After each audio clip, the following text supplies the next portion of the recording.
What's up, everybody? Welcome back to Mike Learns Poker. Hand of the day for March 5th, 2025. Real quick before we dive into it, if you haven't already, subscribe, please. Hit that subscribe button. Take a look at the other videos. If you see something you like, hit that like button. And if you got any other poker lovers in your life, make sure you share the channel with them so we can keep building the community. Thanks. All right, let's jump in. So this is an interesting hand because when I played last night, it was a good result in that I knocked somebody out of the tournament. I stacked somebody. And then as I always do, like the next day, I will take all of my hands, I will upload them into GTO Wizard, and then I will look for where I had significant EV loss, meaning not playing optimally, not making optimal decisions. And this hand was toward the top of the list, and I was like, what the heck? I thought I knocked a person out. I took like 30 big blinds off of them. How did I screw that up? Um, so we're going to look at it and we're going to see if we can figure out where we completely botched it. So let's dig in. 10-8 suited on the button, about 30 bigs deep. Under the gun one is going to raise. They should have a pretty strong range when they do. If you look here, a lot of suited Broadway stuff, a lot of big pairs, fours and better, a lot of aces, So pretty strong range. You can see 10-8 suited right here. We're supposed to play a lot of these suited eights. This is something that I previously wasn't doing enough of, but on the button, my coach has really been kind of drilling this into my head. You got to find these calls on the button right in here, just because you're going to have positional advantage on every single street the rest of the hand, which is just massive. It's such a huge opportunity to take advantage of. So I call, and then the blinds get out of the way. Yeah, 9-7-3 flop, rainbow. Pretty good for us. Now, in game, I saw this flop and got really excited. And the reason I got excited is because I can have pocket threes, I can have pocket sevens, I can have pocket nines, I can have 10 8, 8 6, 8 6, maybe not as much, maybe a little bit of 8 6. So I could have big hands, I can have straight draws, I can have backdoor flush draws.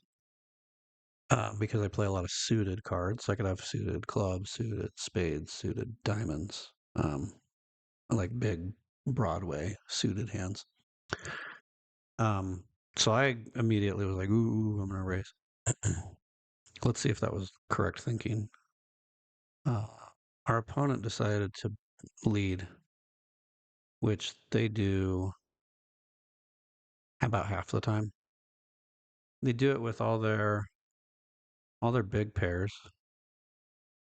a lot of big aces, a lot of suited combos of Broadway cards, and then they do it with top pair, and they do it with some straight draws, and they do it with some second pairs.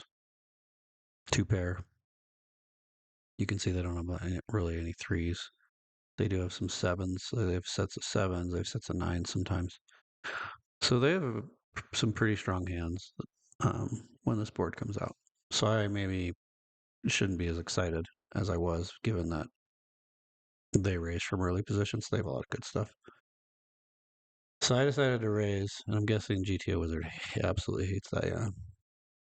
So GTO Wizard's like, just call, dude. Let's see if we can figure out why. My guess is because if they have, let's just play this out. If they have a worse hand, so I raised. They bet, I raised. Back up. So if I raise, what are they doing with their best hands? Yeah, so all the pairs that are at risk of being outdrawn are going to raise you, and then I'm in hell. So that makes sense. Top pair, good kicker are going to raise a fair amount of the time, and then again I'm in hell. Um, and then what are they folding? They're just folding all their junky stuff that I wouldn't mind them staying in with. Like all these aces and kings and queens just fold, fold, fold, fold.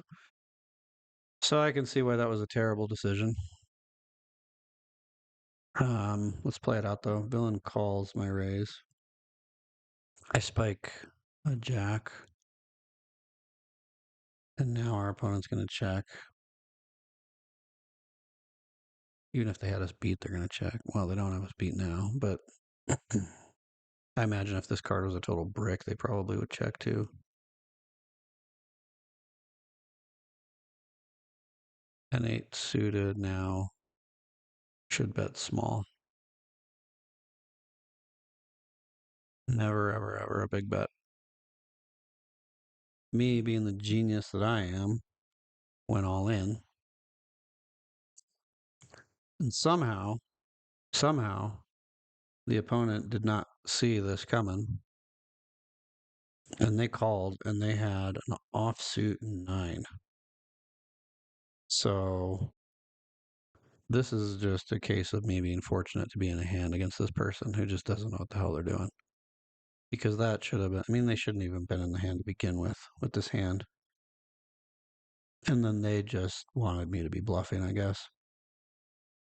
So I think this is a great example of um, good result, but terrible play to get there because I couldn't have played that much worse. So the too greedy leak shows up again, I guess. For those of you who haven't seen that video, I did a whole video on it, and it's just me hitting a huge hand, getting way too excited, and making it very obvious that I have a huge hand. In this case, the villain didn't get away from it, but a lot of much better players are just going to fold huge hands against this, and I'm not going to get paid. So, um, also, this is a good reason to, if you play online, download your hand history, put it into GTO Wizard. It's going to highlight stuff that you screwed up and you didn't even know it. So, all right, we'll end it there. Thanks for stopping by.